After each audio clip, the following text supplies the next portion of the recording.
कामेषु मिच्छाचारविरमणि सिक्खापदं समादयामि।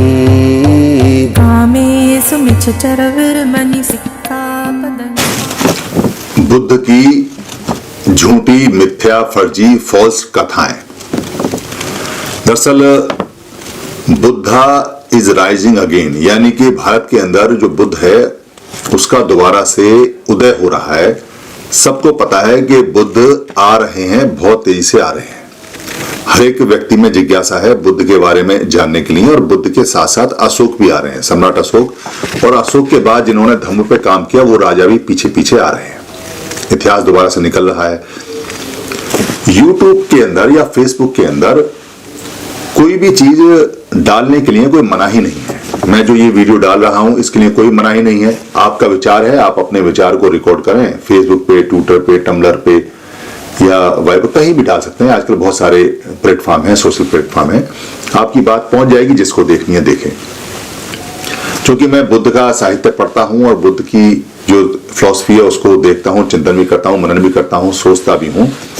तो मैं अक्सर जो बुद्ध से संबंधित जितनी पोस्ट आती हैं या बातें आती हैं उनको देखता रहता हूं। मुझे बड़े अफसोस और बड़े दुख के साथ ये बात आपको बतानी पड़ रही है कि बहुत सारे लोगों को, जिनको बुद्ध के बारे में, बुद्ध की फिलॉसफी के बारे में या क्या उन्होंने किया क्या नहीं किया, उसके अलावा वो बुद्ध के नाम से अपनी मनगढ़ंत कथाएं, कहानी और चीजें कहीं और की हैं बुद्ध के नाम से जोड़ते हैं। अब बुद्ध ने तो मना किया नहीं, और जो धार्मिक लोग हैं वो शांत होते हैं, वो कभी इसको अपोज करते नहीं। वो जानते हैं कि बुद्ध इतने पावरफुल हैं कि ये सब चीजें छट जाएंगी, मगर फिर भी जो नया बच्चा है, जो नया जानकार है, जो नई चीजें सीखना चाहता है, उसको जब ये मिथ्या, झूठी और फॉल्स बातें मिलती हैं तो वो परेशान हो जाता है। इसको कहते हैं साहित्य को खराब करना, बुद्ध के विचार को खराब करना, बुद्ध के विचार को तोड़ना और बुद्ध के विचार को खत्म करना। यानी किसी का विचार अगर खत्म करना हो तो आप उसके नाम से झूठी, बेकार, मनगढ़ंत बातें, अफगाह बातें, जो चमत्कारी बातें वो डालते रहिए। लोगों के दिमाग में आएगा कि ये भी ऐसा ही है जैसा और लोग होते हैं, वो उसको ऐसे ही करके ले लेंगे। फिर वो इमेज बन जाएगी और वो बुद्ध के विचार तक पहुंच नहीं पाएगा, जान नहीं पाएगा। क्योंकि बुद्ध का विचार और बुद्ध की फिलॉसफी पूरी पूरी प्राकृतिक, नेचुरल है, नैसर्गिक है, वो कुदरती है, और वो भगवान बुद्ध ने पैदा नहीं की है। वो दरअसल नेचर के अंदर पहले से थी, भगवान बुद्ध ने डिस्कवर किया, रीडिस्कवर किया। और भी लोगों ने पहले किया, भगवान बुद्ध ने किया, और आगे आने वाले लोग भी वही डिस्कवर करेंगे जो नेचर के अंदर है। मगर जो ऐसी बातें हैं जो नेचर के अगेंस्ट हैं, प्रकृति के अगेंस्ट हैं, कुदरत के अगेंस्ट हैं और बिल्कुल विरुद्ध हैं, लोग उसमें वो बातें मिक्स कर करके मिला के उसको करप्ट करके, उसको भ्रष्ट करके, उसको खत्म करके वो डाल रहे हैं। एक साधारण व्यक्ति, एक साधारण बच्चा या एक साधारण स्कॉलर जो बुद्ध की बातें अभी सिर्फ सीख रहा है, वो फिल्टर नहीं कर सकता, वो सेपरेट नहीं कर सकता, वो अलग नहीं कर सकता, वो छांट नहीं सकता कि ये बुद्ध की बात ठीक है या नहीं है। तो बुद्ध ने इसके लिए एक फार्मूला दिया है। उस फार्मूले को हमेशा याद रखें, क्योंकि बुद्ध जैसा व्यक्ति जानता था कि पहले भी लोगों ने मिक्स किया है बातों को, सही बातों को, बाद में भी करेंगे। इसलिए बुद्ध ने कहा है कि जो मैंने कहा है उसको नहीं मानना। जो मेरे नाम से परोसा जाए, जो मेरे नाम से वीडियो बनाया जाए, जो मेरे नाम से चीजें छापी जाएं, जो मेरे नाम से लिखा जाए, उसको नहीं मानना। कोई बहुत ज्ञानी व्यक्ति मेरे नाम से कहे कि ये ऐसा है, ऐसा है, ऐसा है, कोई भिक्खु, कोई मंक भी कहे तो उसको नहीं मानना, आंख बंद करके। कहीं किताब में लिखी हो तो उसको नहीं मानना, क्योंकि किताब मनुष्य लिखता है और मनुष्य किताब में अपने हिसाब से चीजें डाल सकता है। तो फिर करें क्या? तो उन्होंने कहा कि जो बात मैं बता रहा हूं, अगर वो बात आप तक पहुंचती है तो उसके 3 पैमाने हैं कि ये बात क्या मेरे लिए बिल्कुल ठीक है, मेरे लिए लाभकारी है, मेरे लिए बिल्कुल सही है। फिर आप ये देखिए कि ये बात मेरे परिवार और मेरे आसपास, मोहल्ले, पड़ोस वाले के लिए क्या बिल्कुल सही है। और फिर आप देखिए कि ये बात क्या पूरी दुनिया के मनुष्यों के लिए, जीवों के लिए कल्याणकारी है, अच्छी है।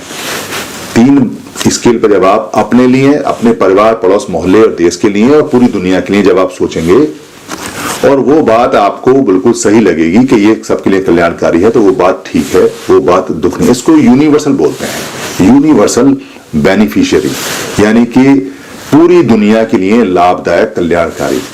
ऐसी बात खराब नहीं हो सकती, बदल भी सकती है तो भी सही रहेगी। ये बात, क्योंकि कोई व्यक्ति अगर बात बताता है या किताब में लिखी है या कुछ कहानी सुनाता है तो वो उसके स्वार्थ के लिए है, उसके समुदाय के लिए स्वार्थ के लिए, उसके संप्रदाय के लिए हो सकती है, उसके परिवार के लिए हो सकती है, उसके जिले और गांव के लिए हो सकती है, उसके स्टेट के लिए हो सकती है, उसके कंट्री के लिए हो सकती है। मगर अगर पूरी दुनिया के लिए है फिर तो वो बात सबके लिए ठीक होगी, उसमें कोई डाउट नहीं है, कोई क्लेम नहीं है। एक छोटा सा स्केल है, एक छोटी छोटी सी बात है।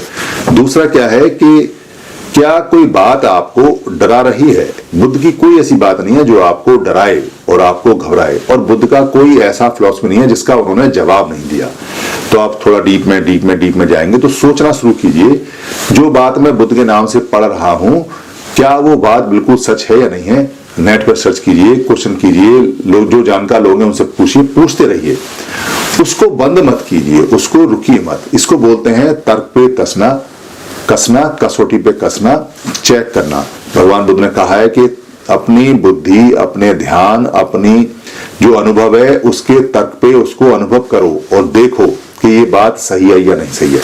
कैसे? जैसे अगर किसी ने झूठ बोला तो आपके शरीर के अंदर कुछ संवेदनाएं आती हैं, कुछ वाइब्रेशंस आती हैं जो कहती हैं कि लगता है ये झूठ सा बोल रहा है। यानी लगता है का मतलब है आपको पता चल गया कि ये बंदा कुछ गड़बड़ है, तो पता चलता है। बहुत सारे लोग जान के उससे हट जाते हैं, बहुत सारे लोग उसका आनंद लेते हैं कि चलो देखें कितना झूठ बोलता है।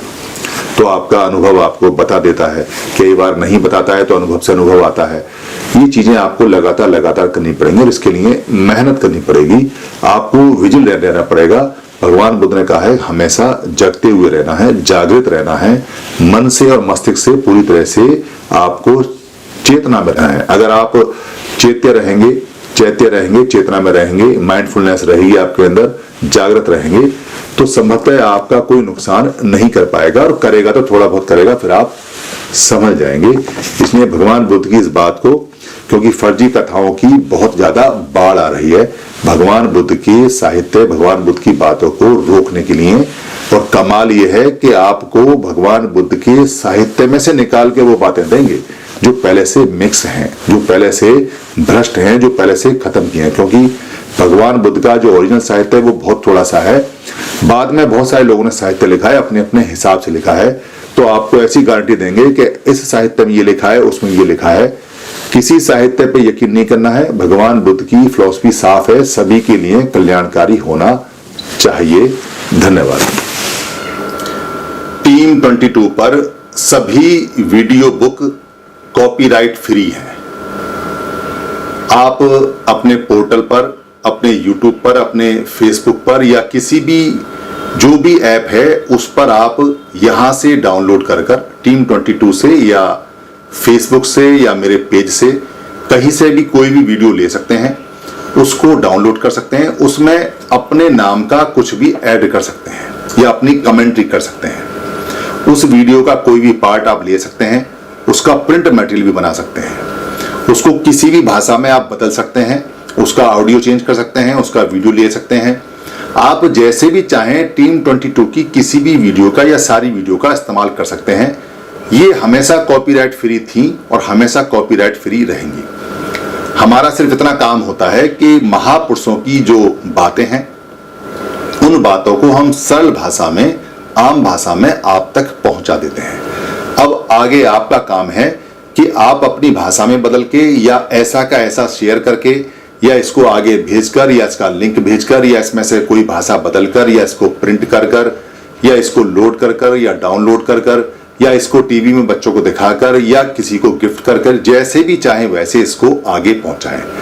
धम्म की सेवा सबसे बड़ी सेवा है, क्योंकि धम्म दान, धम्म को देना सभी देने में, यानी जितना भी हम किसी को देते हैं, दान देते हैं, उनमें सबसे बड़ा माना जाता है। अगर आपको लगता है किसी वीडियो में कोई परेशानी है तो आप हमें लिख के भेज दीजिए, हम दूसरा वीडियो बनाकर आपको भेज देंगे। आप धम्म की सेवा में सहायक बने, धम्म आपको खूब लाभ देगा, धम्म आपको लाभ देगा, आप धम्म को लाभ देंगे, ये दोनों इंटरचेंज है। यही धम्म की प्राकृतिक नियम है। धन्यवाद। गच्छामि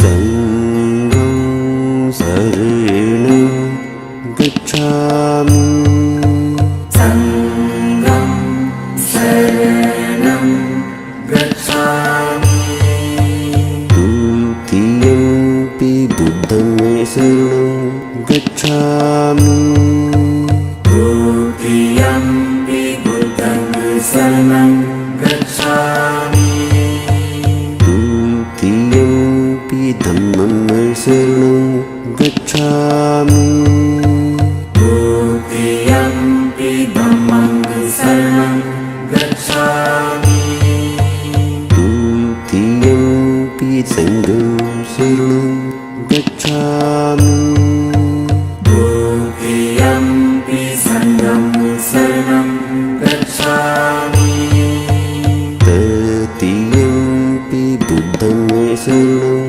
गच्छामि तृतीयंपि बुद्धं शरणं गच्छामि तृतीयंपि धम्मं शरणं गच्छामि